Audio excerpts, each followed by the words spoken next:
Good morning, everybody. So good to be in the house of the Lord. It's so good to be the house of the Lord as well. You know that you are the house of God. Isn't it? It's wonderful news. I am going to speak a lot about testimonies this morning.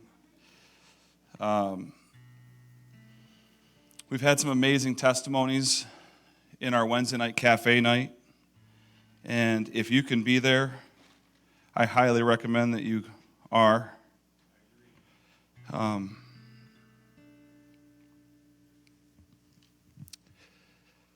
So I was praying this week, the Lord was just showing me that testimony is what unlocks the revelation. As we go through things in our lives, we may not understand what we're going through, but there's always His revelation on the other side of that testimony. Maybe it's why you went through the trial or how to get through the trial. How do you manage through the trial? Maybe you're in the middle of a trial right now. I guarantee every one of us are. Life's a trial. But through every testimony, there's revelation. Through every testimony, there's revelation. And there has to be. If you're not seeing the revelation, go back and look at your testimony. Go look back and see what God did for you. Just begin to understand what He unfolded in your life.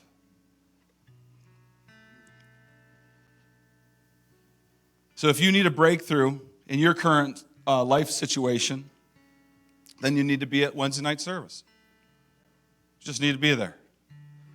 It's really like a packed house too. I mean, if you're there, you got to get there early and get a table, because the tables are a little bit smaller, and no one wants to be crammed next to each other. So the whole back of the room is just like lined with chairs and people wanting to hear your testimony. Because this isn't the pastors talking. This isn't our testimony or Rebecca's testimony or Scarinzi's testimony. We want you to give your testimony.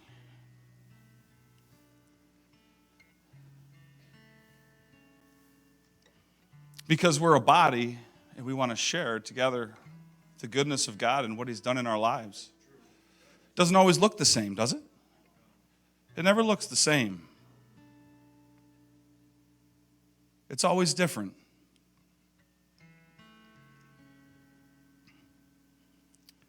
I want to reflect on Karen Stafford's testimony on Wednesday night. That was so beautiful.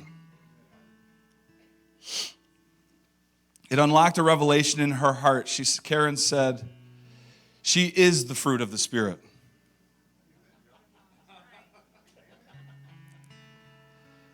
And I've taught on this before that the is a linking verb. So if you drop the is, you can put the equal sign.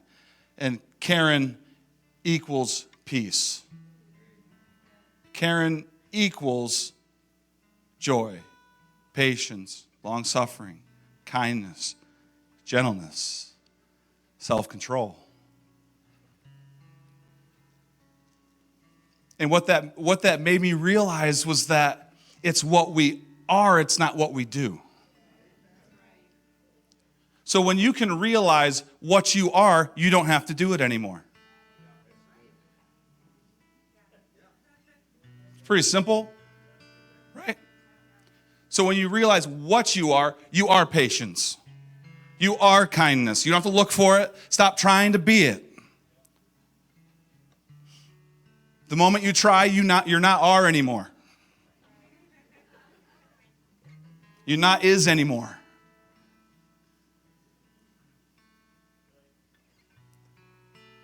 But the moment you are, it's what you walk in. It's a lifestyle. And that's what testimonies do. Testimonies shape your lifestyle. And if they don't, they should. It's going to shape your lifestyle of Christianity. The way you look at the Father, the way that you live your life. It's your flavor. And we need your flavor. Did you know that it's your flavor that'll get people through? Your flavor is somebody's hope. Your flavor is somebody's hope.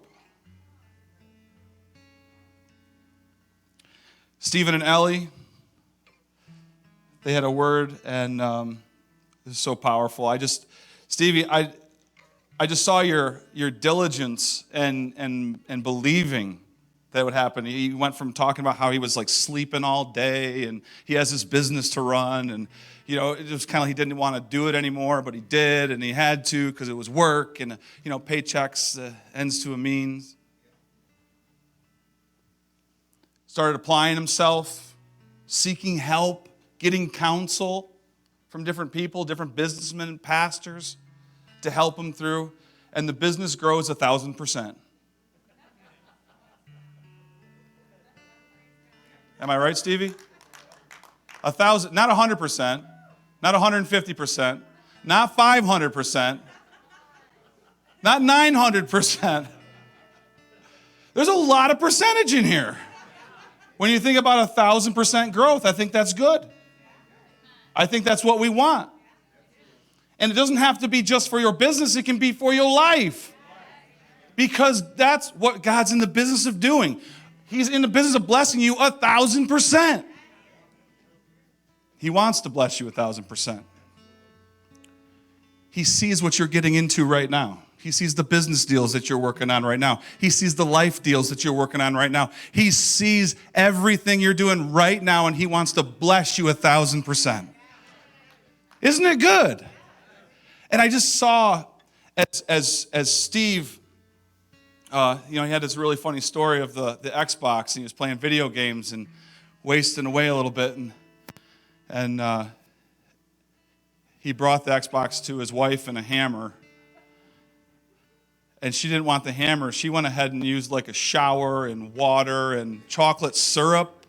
Chocolate syrup.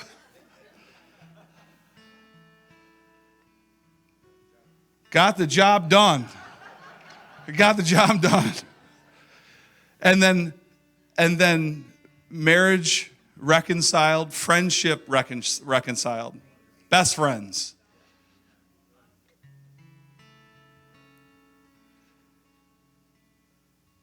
And with a correct relationship, the business grew 1,000%. And not just in their relationship, but other relationships that he began to develop. That was his testimony. 1,000%. I want to share a testimony of mine with you.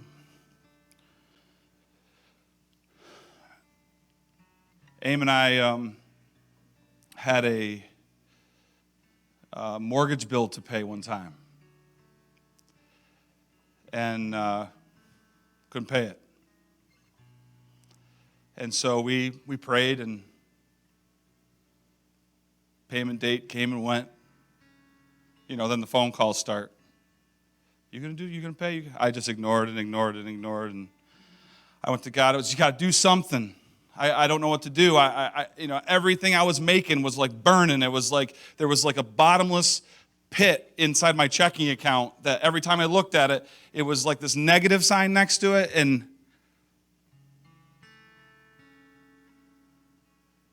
I came to church one day, and before we had the balcony here, in the back was a sound booth, and there was a guy standing there. And he just said, Lord told me to do this a while ago, and I don't know why, but here. And he hands me my exact mortgage.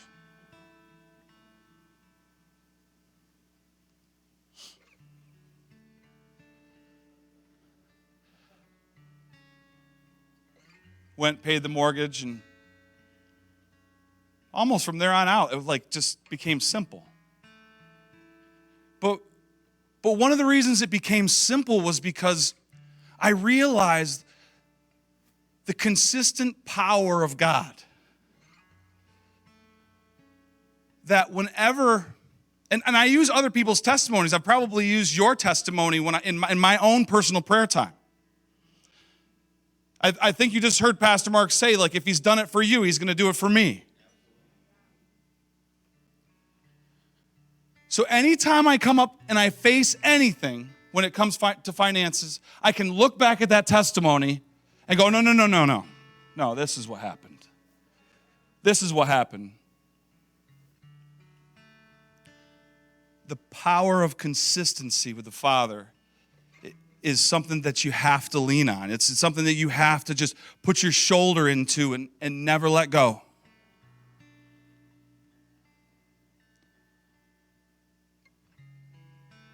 Because it's consistency in our lives that gets us through. And it consistently and continually blesses us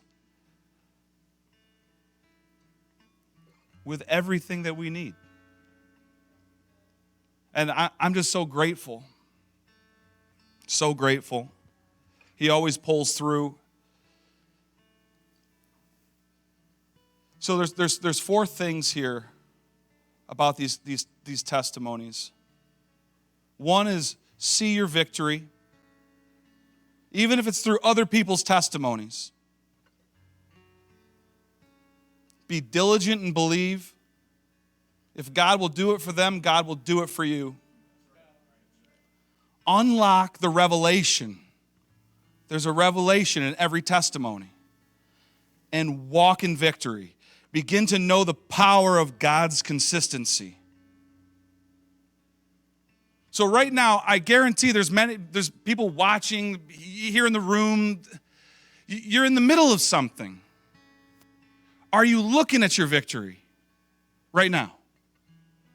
Are you clouded by the situation? You don't know how to get out. I challenge you this morning to see the victory. Just see it, wherever it is. Just look at it and go, no, that's where I need to be. And be diligent. Believe that it's for you. You know, that's half the battle. People don't believe it's for them. They get used to just, well, it happened for them and they're a good person. It happened for them and they have lots of money. It happened for them because whatever. Put the excuse in there, but it's just an excuse.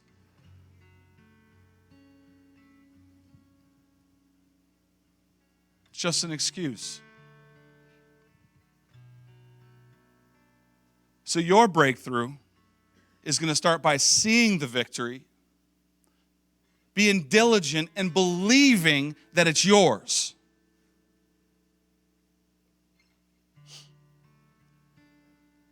And as soon as you begin to do that, God's going to start to unlock the revelation of what this testament, what you're going through. And this is something that you're going to be able to help people with. So maybe even after the service today, as you guys are talking with each other and fellowshipping together, you can share your testimony with each other. You know, we sometimes just think that the testimony is some big deal. It's a big thing. It's got to be a big thing or I don't want to talk about it. If I was you, I'd change your mentality on that because that just means big things, big trials. I don't want the big trials. I've had them. They're no fun. I don't want to go through it again. I want to live in peace. I want to be the R. I want to be the Karen Stafford R. I was going to say R. I are patience.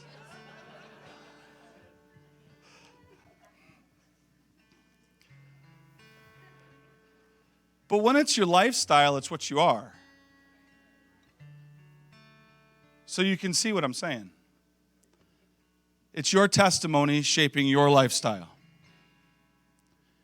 It's your lifestyle that's going to be the hope to other people. So then I ask other questions, even to myself. It all starts with self-evaluation. It all starts right here. I can't change Mike Teed. Mike's Mike. Mike can change Mike. I can't change Mike. I can change me. And when I change me, my lifestyle begins to affect other people because they begin to see the goodness of God. They begin to see where I've been and now where I am. That's something else I want to get into. Sometimes we focus a little too much on where we were.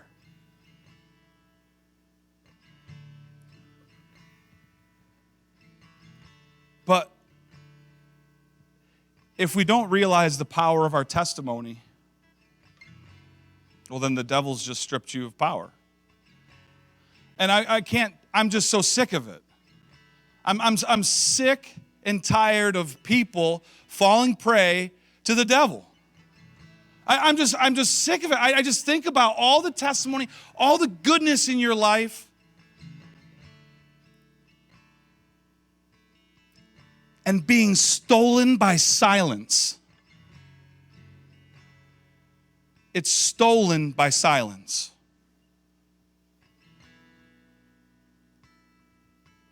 You know, that was something in social media there a while ago. It's like silence is agreement. I'm not condoning that, by the way. But what I am saying is don't be silent. Let your testimony out. Help others. Realize that it's your testimony that's going to help others. Realize that it's your testimony that could set that person free.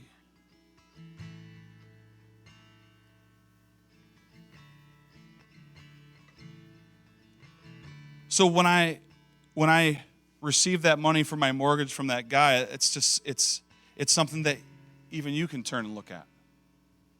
Maybe there's a bill in your life that you need paid right now. Saying, oh Lord, if you did it for him, you're going to do it for me. Believe. Ask God. Talk to him. You know, I often think that if everyone would just read their Bible, the world will be a better place.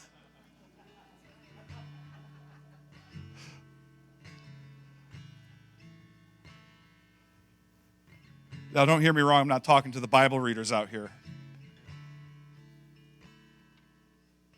But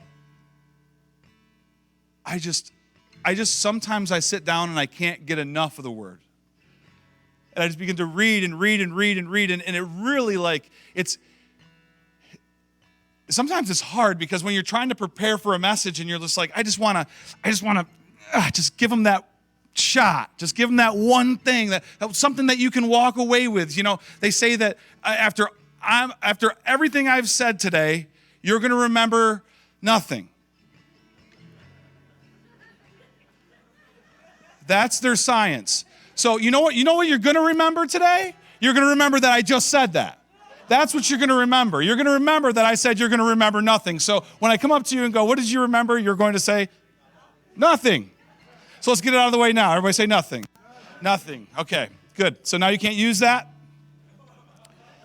You've already said nothing. IR, heard that? IR legend.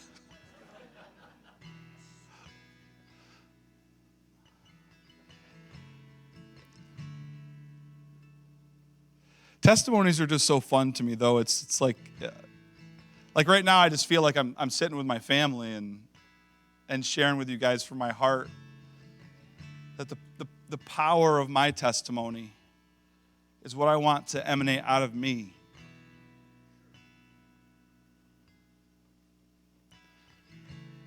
Because it's the power of God in me that helped me overcome everything that I went through. From anything down here when I was a baby to now. You know, well, I'll say that in a little bit. So there might be a little confusion here too. I was sitting last night and I was thinking about some questions. Because we think that a testimony needs to be a big deal. It's got to be something that just strikes somebody to the core. It's got to be something that moves the mountain. It's got to be you got to have like that Moses moment and split the sea. And that's what the devil wants you to believe, so you stop sharing all the other testimonies that have happened in your life. He wants you to wait for that one big thing that happens in your life and let go of the other 5 million things that happened to you. He wants you to consistently talk about that one thing that happened and forget about all the other things that have happened.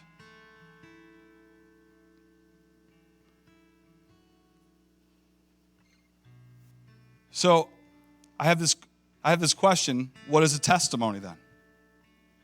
So of course I just go look up the definition of it. It says a formal, written or spoken statement, especially one given in a court of law, evidence or proof provided by the existence or appearance of something,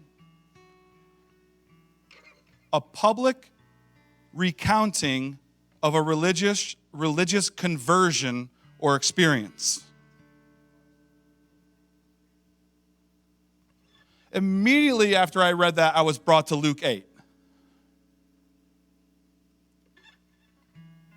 In Luke 8, verse 26, you have the demonized man. They called him Legion. It says, as soon as they stepped ashore on the eastern side of the lake in the land of, Gerasenes? The disciples were confronted by a demon-possessed madman from a nearby town. Many times he had been put under guard and bound with chains, but repeatedly the demons inside of him had thrown him into convulsions, breaking his shackles and driving him out of the town into the countryside. He had been demon-possessed, or he had been demonized for a long time and was living naked in the cemetery among the tombs. Did you just say exciting?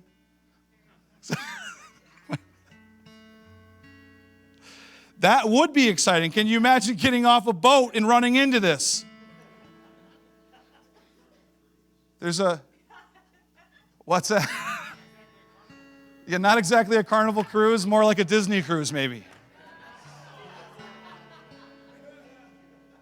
You get off a boat and you're finding, no offense Disney fans, you walk in, I don't know what they're doing in the cemetery, but you walk into the cemetery and find this naked man that's been possessed by demons. Can I tell you about his conversion though? Do you know what his name means? Later on here in this translation, it says the demons called themselves mob. Mob translates into legion. Legion was the largest company of soldiers in the Roman army. 6,800 demons might have been living in this person.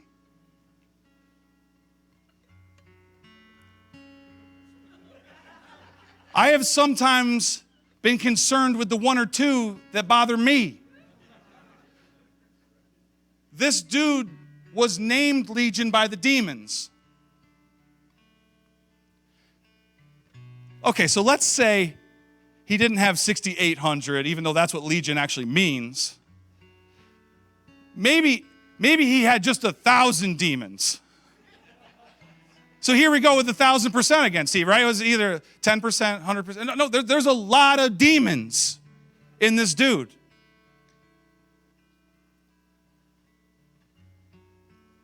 And you also have to realize in this passage that it's probably not a Jewish community. Because there's pigs. Because the demons asked, please don't send us to where we're supposed to go. Can you send us into the swine? So he was at a pig farm. And all of the people were so scared. You know what happened? All the people became so scared of Jesus.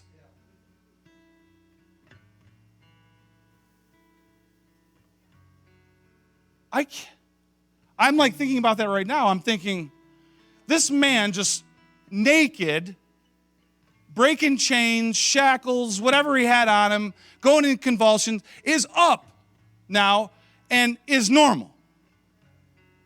His mind is right. He's probably got some clothes on. Well, coming to the right state of mind, it's what you got to do. And now all the people want Jesus to leave. They're like, no, you got to get out of here. But before he does, what's one of the last things that he says?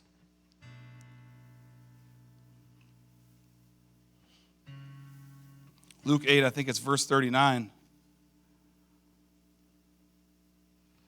But the man who had been set free begged Jesus over and over not to leave, saying, let me be with you. Jesus sent him away with these instructions. Return to your home and your family and tell them all the wonderful things God has done for you. So the man went away and preached to everyone who would listen about the amazing miracle Jesus had worked in his life. That's why we need your testimony. Now, you're going to look at me now and just say, well, I didn't have 6,800 demons in me. That's a big testimony. That's a big trial, but you've been through some big trials. It doesn't have to be about your big trial, though. It can be about any trial. It can be about anything that you've been through that you think, if you're ever asked to do a testimony and you have some time to think about it, I want you to go home and just get inside of that prayer closet and say, Lord, what's going to help the people tonight when I talk about this? What's going to help the people tomorrow night when I try to deliver this testimony? Because this isn't a me show. This isn't about me. It's about the power of God in me that made it happen.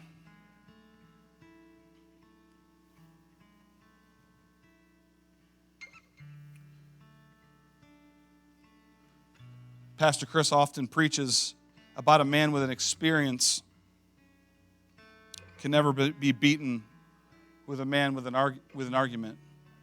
Experience will always trump an argument. Experience will always, always, always trump an argument. Because I've seen so many healings in my life and performed them, I can't, some people, how does it happen? I don't know how it happens sometimes. I just know I see things and I call it out and I just believe that it's there.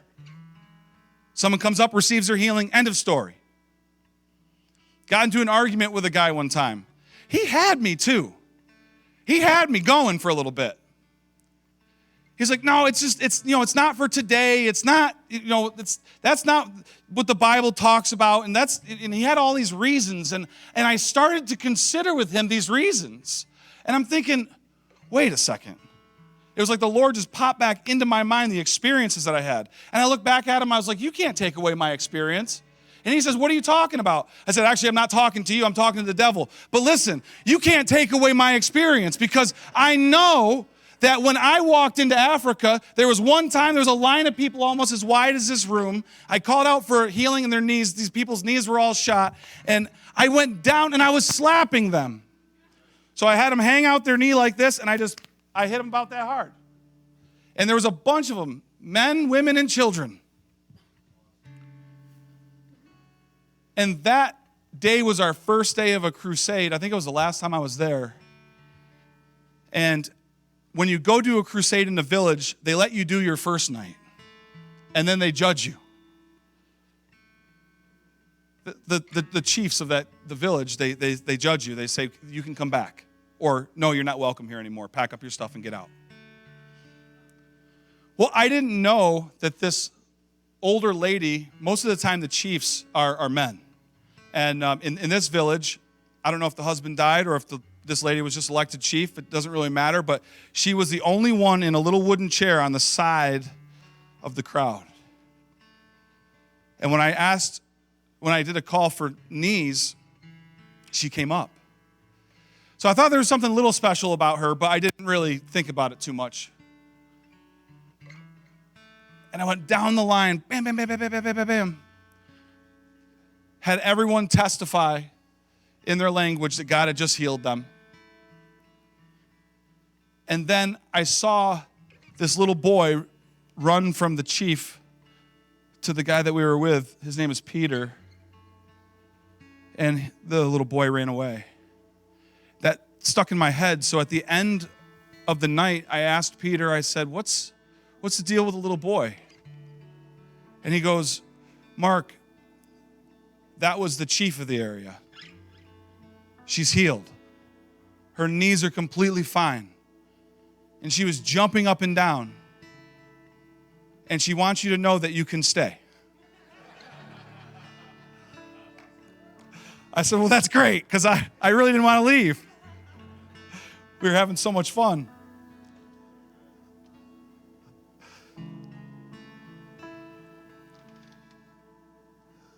So an experience will always trump an argument.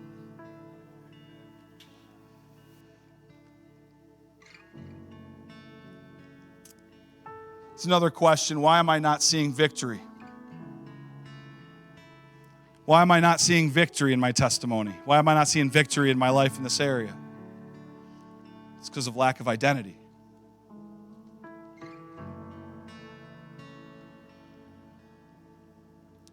I've been in this church for 20 years, I guess. And I've watched many of you, as your identity changes, your life got better. Your life got better.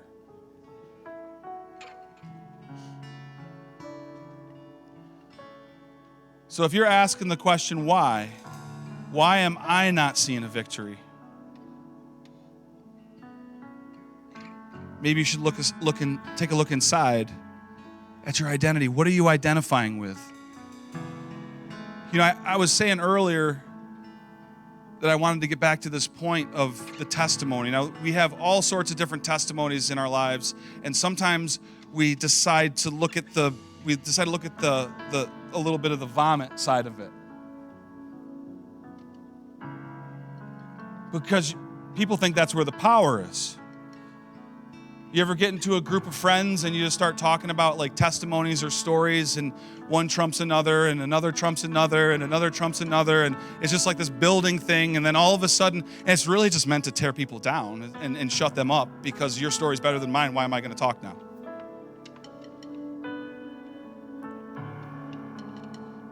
Maybe you've heard this one testimony from our late friend Vaughn Geralds. But he said that he was in a meeting, a men's meeting. They were giving testimonies. And it was one, he said it was one like drunkard after another, one drug user after another, one adulterer after another, just all these things. And at the very end, this little man gets up, gets the microphone, and says, well, I guess I didn't do anything wrong. That I can think of. I live my life for God, and I guess I don't have a testimony. He said the crowd sighed. Like, oh, we wanted to hear some juice. We wanted some meat. And Vaughn, I mean, if you know him or knew him, I don't know how tall he was, huge, 6'3", 6'4". He just got up and said, that was the best testimony I've ever heard. You guys should be shouting, and he would get the whole place just going. Yeah, the keeping power of God.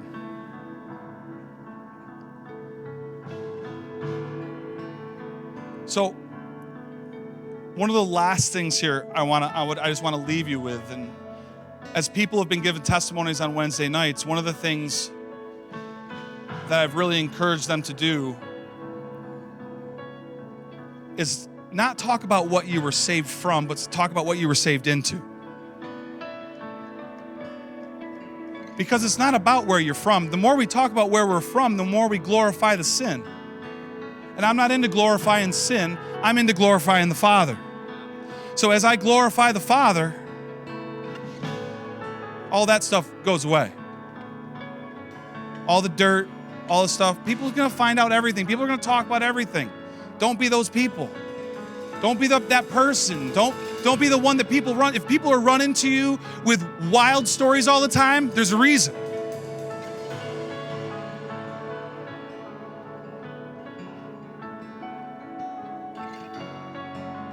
But I just want to turn my focus to what I've been saved into.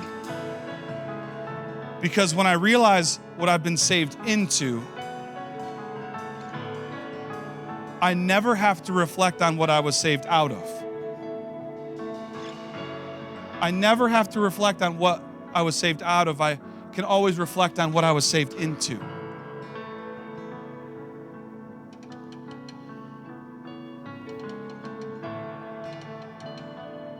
Maybe we could all stand this morning.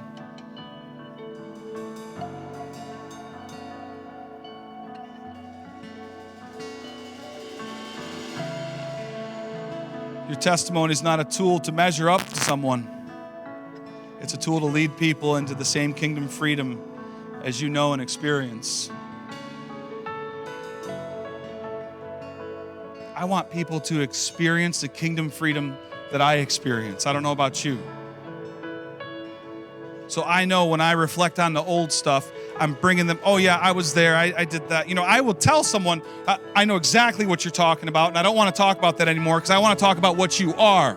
I want to talk about your identity. I want to talk about what God saved you into, because that's what's going to change. Because the moment you keep on going back to the vomit, well then, I mean, everybody wants to talk about the vomit, no one wants to talk about the cleanup process. Why don't we want to talk about the cleanup process? Because that's where the power is. That's what the blood did. It's the cleanup process that's going to bring out your identity, your true identity, who you were meant to be, what you were meant to do.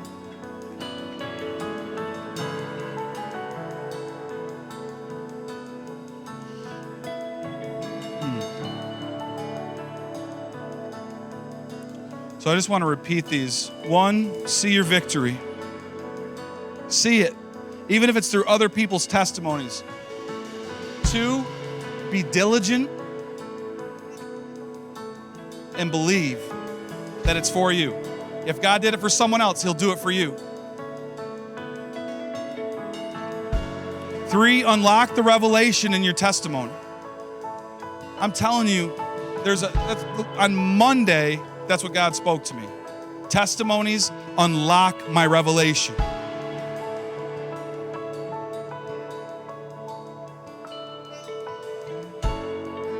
This is what I've said under the last 20 years. It's just revelation. Pastor Chris went through testimony after testimony and trial after trial, even through ministry. That's his testimony. And the wonderful thing is that if I listen carefully and I listen closely, I never have to go through that. Because I learned from his revelation that that's what the truth is, and now I don't have to go through that. I'll have my own set of trials, but I don't have to go through those trials. That's true. Wisdom is better than experience, Pastor Amy says. So 1, see your victory. 2, be diligent and believe. 3, unlock the revelation. And 4, walk in victory. I want to take a little ministry moment here. Brad, thanks so much for changing that song. He's going to sing See a Victory at the end, right here in a second. But there's people here that need a breakthrough. You need a breakthrough. You need it. You want that testimony. You want that revelation.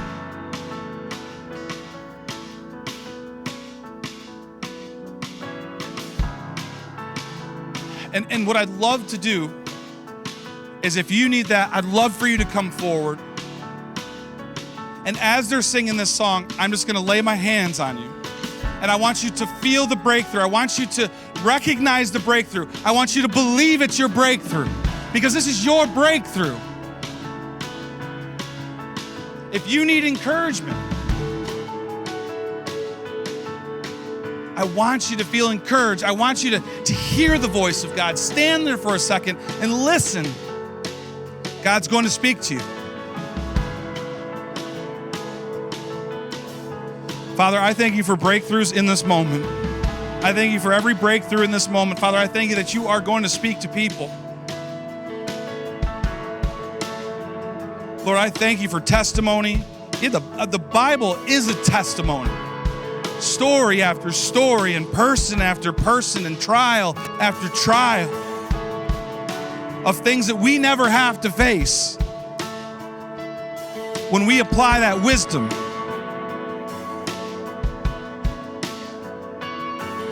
So maybe we just close our eyes for a second.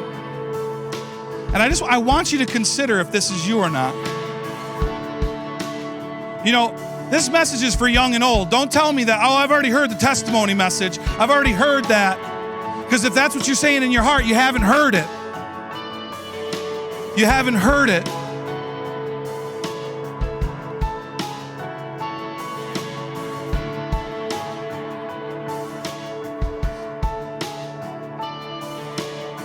Because if you have heard it, you have shared it. Father, I thank you for testimonies. I thank you for abundant testimonies. I thank you that this church is full of testimonies, glorifying your name, speaking of your goodness, of who you are, of what you are. Father, help us to communicate our testimonies effectively and to the point. Thank you, Lord. So I'm just going to wait right here as they begin to sing this song. If you need a breakthrough, I just want you to come forward now. If there's something that you need in your life, if you want to hear from God, there's something that you're seeking the face of the Lord about and you're not hearing, right now is the time of breakthrough. Right now is your window. Don't let the window go. If you need an answer, it's now. Please, please, please don't wait.